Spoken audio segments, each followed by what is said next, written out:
When I first started coaching, I thought that clients would come just because I was qualified.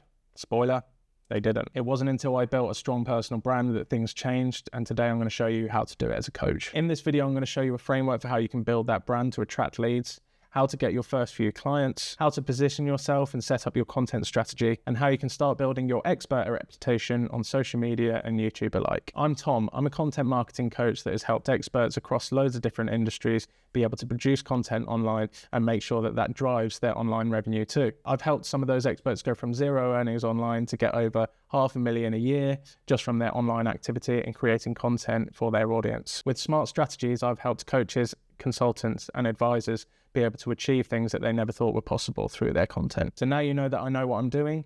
Why does a personal brand really matter? And is it for you? When you really dig down deep into what people want when they go to buy something from someone like a coach, is they want to be able to trust that person. They're not necessarily buying the coaching itself, they're buying the person that can coach them, if that makes sense. A strong personal brand makes lead generation easier, attracts inbound opportunities, differentiates you from cookie cutter coaches, and it also gives you the great opportunity to scale past trading your valuable time for money and instead creating some sort of digital products or services that can really help serve your audience online. 77% of consumers are buying goods or services from brands that they follow on social media. If you take that step further and think about the people that you want to consume your content and products, say for instance a stranger at your local gym came up to you and offered you a personalized meal plan, would you be more likely to buy a personalized meal plan off of them, or someone that you have followed on social media, engaged with a few of their posts, become to trust what they can say and their recipes, and then maybe get their meal plan instead? I think I know which one I would choose. Your personal brand is building trust at scale. It's just as simple as that. In this section of the video, I'm going to get into the 3 core pillars of building a personal brand. Pillar 1, your messaging and positioning. Define your niche,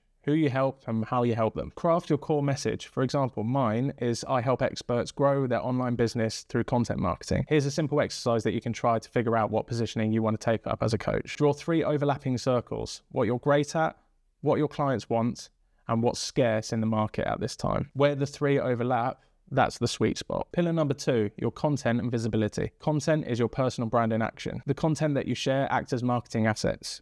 It's as simple as that. One video could serve you leads for years if you get it right. These are the 3 main types of content that are working for coaches right now. Short, relatable stories for like social media posts or TikToks, YouTube shorts. I was nervous first going to the gym, not knowing anything about the machines, but these are the 3 exercises that I use to build confidence and muscle as a beginner. Long form educational content, YouTube, podcasting. Here's the science behind working out every single day of the week versus 3 to 5 times a week and taking rest days seriously. And finally, authority pieces, case studies, and client transformations. This is Tom, and he was £1 billion, but a year's worth of my one-to-one coaching, and he's now just £500 million. He's turned his life around, and in this piece, he's going to tell us what really worked for us and how losing £500 million has really transformed his and his children's life. That all sounds like a lot, but there are ways that you can manage your workload when creating content. Using AI tools to create clips from stuff that you've already made really works. And I use AI tools to workshop ideas that I already had, make longer ideas more concise,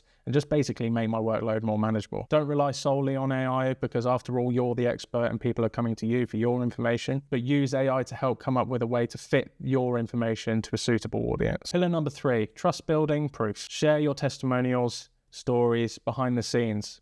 People connect with people. They come for the information that you're sharing and they stay for the personality that is giving that information via their content. Build trust, share wins, share losses. Being personable in your content is really important. Personal brands are not like faceless, big corporate brands. The story behind you is important. Show your own growth and the lessons that you've learned along the way.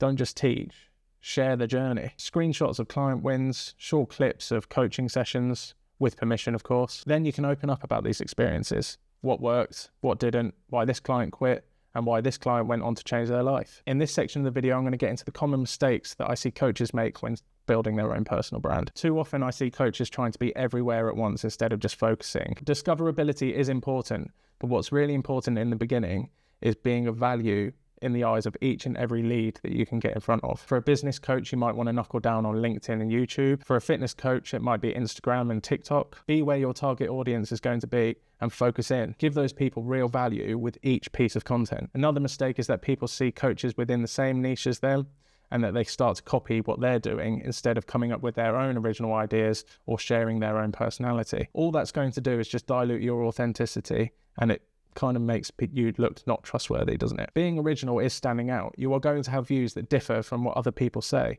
and that's okay. You shouldn't be afraid to share some of that stuff. It could be exactly what you need and what your audience wants to hear. It's also why I always suggest not to rely too heavily on AI tools to be able to build the content for you. Remember, AI tools pull from the information that they gather from online, from trusted sources, to be able to share with you. That means that information is probably from competing coaches that you don't want to just regurgitate. And to get more technical, people are searching for answers in a very different way now. No longer are people just going to Google and typing in a question.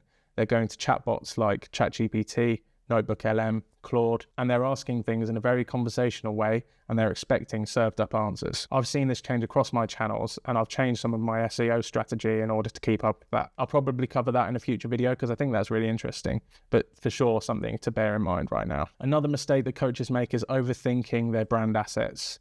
The font that they use, the shade of blue that you must have on all your social pages. What is much more important is that messaging that we spoke about earlier. Who you help, why you help them, and how you help them. Philosophies and practices over aesthetics. And the last mistake that I see far too often is focusing on selling rather than providing value to your audience. Selling is great and you need the money in order to live the life that you want to. I get it. I get impatient sometimes too. But what is more important when building your personal brand is that you're recognized for your expertise and not your products. You need some social and professional capital in order to really start earning from your products and services. Give people the information that they're looking for and start them on their learning journey.